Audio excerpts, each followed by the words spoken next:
امام حسین علیہ السلام کے حرم کی چابی کا رکھوالا کہ جس کے پاس 82 سال سے چابی موجود ہے، وہ نقل کرتا ہے کہ میں ایک عالم کی خدمت میں موجود تھا کہ ایک ہندو شخص آیا۔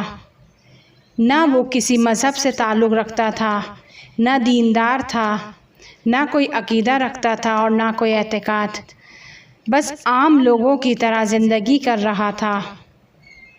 اس کا کہنا ہے کہ میں کروڑ پتی ہوں اور میرے خلاف سازش کی گئی ہے اور ایک قتل کا الزام مجھ پر ڈالا گیا ہے۔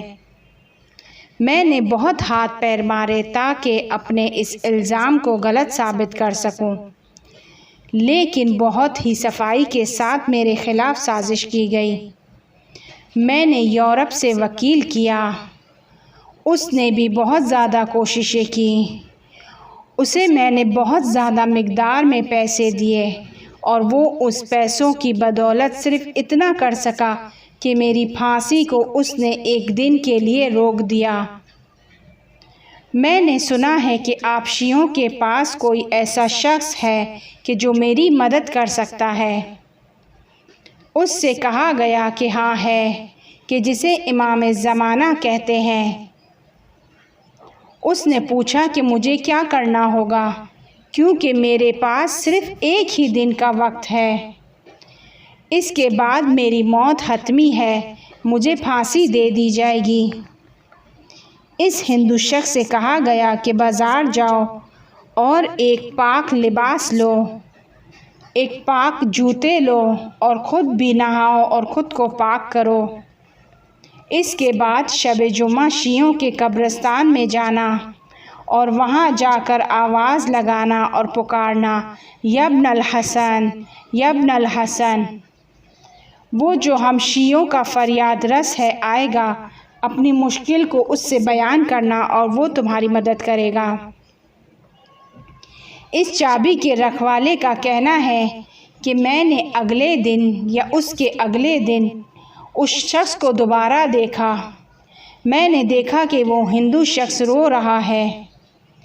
اس سے پوچھا گیا کہ کیا ہوا، تمہاری اس شخص سے ملاقات ہوئی یا نہیں، تمہاری مشکل حل ہوئی کہ نہیں؟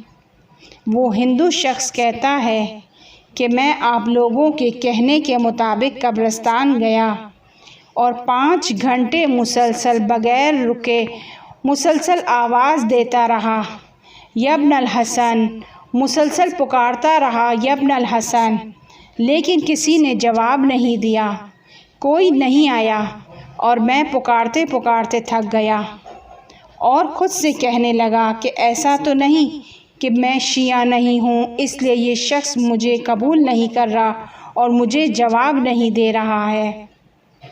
وہ شخص امام زمانہ علیہ السلام کا منکر نہیں ہوا اور مطمئن ہے کہ امام زمانہ علیہ السلام اس کی فریاد کو سنیں گے۔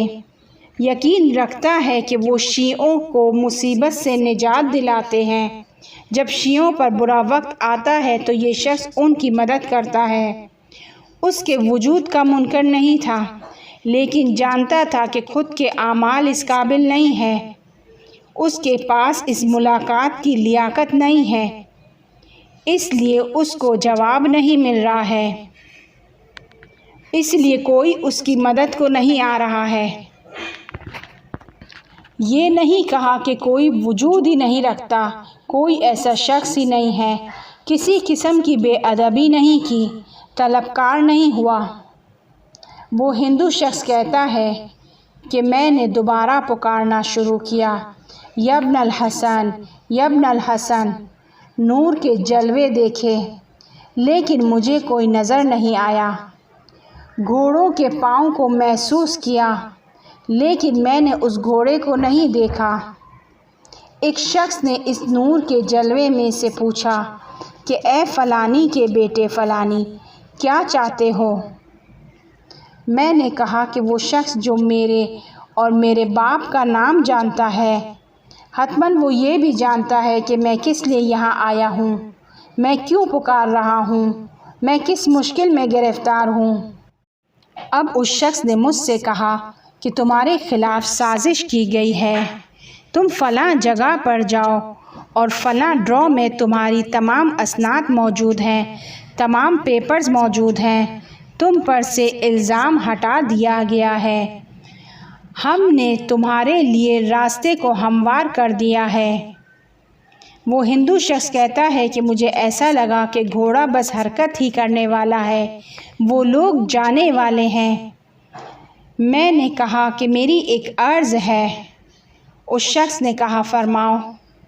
میں نے اس شخص سے پوچھا کہ آپ اس قدر محترم ہیں کہ ہم دیندار نہیں ہیں نہ اسلام کے پابند، لیکن پھر بھی آپ نے ہمیں جواب دیا، آپ کے شیعہ اس قدر گرفتار ہیں، فقر اور بدبختی میں مبتلا ہیں، آپ کیوں ان کی مدد نہیں کرتے؟ اب وہ شخص کہنے لگا، کس نے تمہاری طرح 5 گھنٹے مجھے پکارا اور میرے فریاد رس ہونے پر شک نہیں کیا؟ کیا کوئی اس اعتقاد کے ساتھ کہ جس کے ساتھ تم نے مجھے پکارا مجھے پکارتا ہے اور ہم اسے جواب نہیں دیتے ہیں؟